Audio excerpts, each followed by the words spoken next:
അങ്ങനെ 20ഓളം പദ്ധതികളിൽ നടന്ന കോടിക്കണക്കിന് രൂപയുടെ സാമ്പത്തിക തട്ടിപ്പ് ഞാൻ വിജിലൻസിന് പരാതി കൊടുത്തിരുന്നു, ഏജൻസികൾക്ക് പരാതി കൊടുത്തിരുന്നു. പക്ഷേ ഒരു നടപടിയും ഉണ്ടായിട്ടില്ല. നമസ്കാരം, ചാനൽ 10 വാർത്തകളിലേക്ക് സ്വാഗതം. നിലമ്പൂർ നഗരസഭയിലെ LDF ഭരണസമിതിയുടെ കാലത്തെ അഴിമതി അന്വേഷിക്കണമെന്നാവശ്യപ്പെട്ട് മുൻ നഗരസഭാ കൗൺസിലർ ഇസ്മായിൽ എരഞ്ഞിക്കൽ രംഗത്ത്. നഗരസഭാ ചെയർപേഴ്സൺ പത്മിനി ഗോപിനാഥിന് നിവേദനം നൽകി. LDF ഭരണസമിതിയുടെ പദ്ധതി നടത്തിപ്പിലെ ക്രമക്കേടുകൾ അന്വേഷിക്കണമെന്നാണ് ആവശ്യം. കഴിഞ്ഞ ഭരണസമിതിയിൽ തന്നെ ഉന്നയിച്ച കാര്യങ്ങൾ പുനരന്വേഷണം നടത്തി വെളിച്ചത്ത് കൊണ്ടുവരാൻ നടപടികൾ എടുക്കണമെന്ന് ആവശ്യപ്പെട്ടാണ് നിവേദനം നൽകിയതെന്ന് ഇസ്മായിൽ എരഞ്ഞിക്കൽ പറഞ്ഞു. ഭരണസമിതിയിലെ LDF അംഗമായിരുന്ന ഇസ്മായിൽ അന്ന് ചെയർമാൻ ഉൾപ്പെടെയുള്ളവർക്കെതിരെ നിരവധി ആരോപണങ്ങളാണ് ഉന്നയിച്ചിരുന്നത്. ഞാൻ മുൻ ഭരണസമിതിയിലെ കൗൺസിലറാണ്, നിങ്ങൾക്കറിയാം.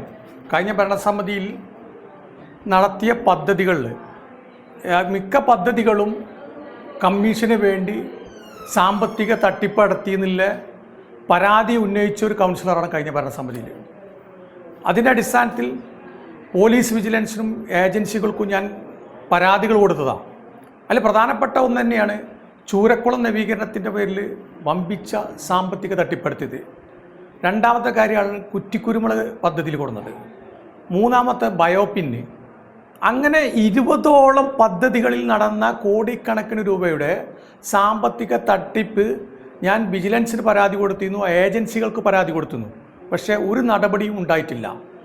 ആ അഴിമതികളുടെ കെട്ടുകൾ ഇപ്പോൾ അവിടെ കിടക്കുക.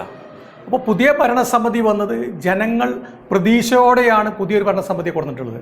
അതിൽ ജനങ്ങൾക്കനുസൃതമായി ജനങ്ങൾക്ക് താല്പര്യമുള്ള ഒരു ചെയർപേഴ്സണാണ് പത്മിനി ഗോപിനാഥ്.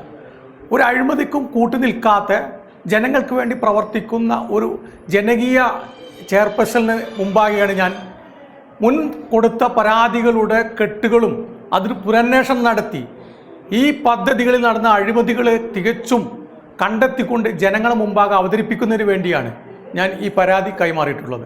അഴിമതിക്കെതിരെ ശക്തമായ നിലപാട് സ്വീകരിക്കുന്ന നഗരസഭാ ചെയർപേഴ്സൺ പത്മിനി ഗോപിനാഥ് തന്റെ നിവേദനത്തിൽ ശക്തമായ നിലപാട് സ്വീകരിക്കുമെന്നാണ് പ്രതീക്ഷയെന്നും ഇസ്മായിൽ എരഞ്ഞിക്കൽ പറയുന്നു.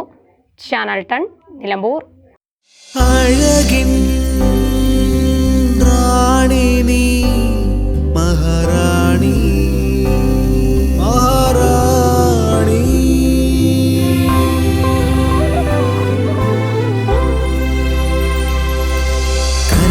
റാണി എന്നും മഹാറാണി മഹാറാണി.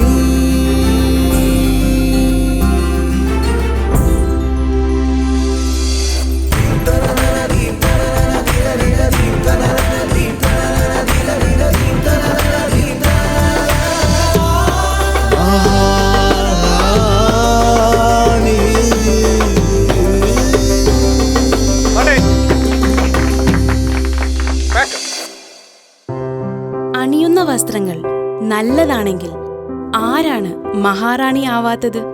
മഹാറാണി സിൽക്സ്, നിലമ്പൂർ, കൽപ്പറ്റ. കാളത്തോട്ടുകാരൻസ് മഹാറാണി ഗോൾഡ് പാർക്ക്, നിലമ്പൂർ, ബഹ്റൈൻ. കാളത്തോട്ടുകാരൻസ് മഹാറാണി ജ്വല്ലേഴ്സ്, നിലമ്പൂർ, എടക്കര, ബഹ്റൈൻ.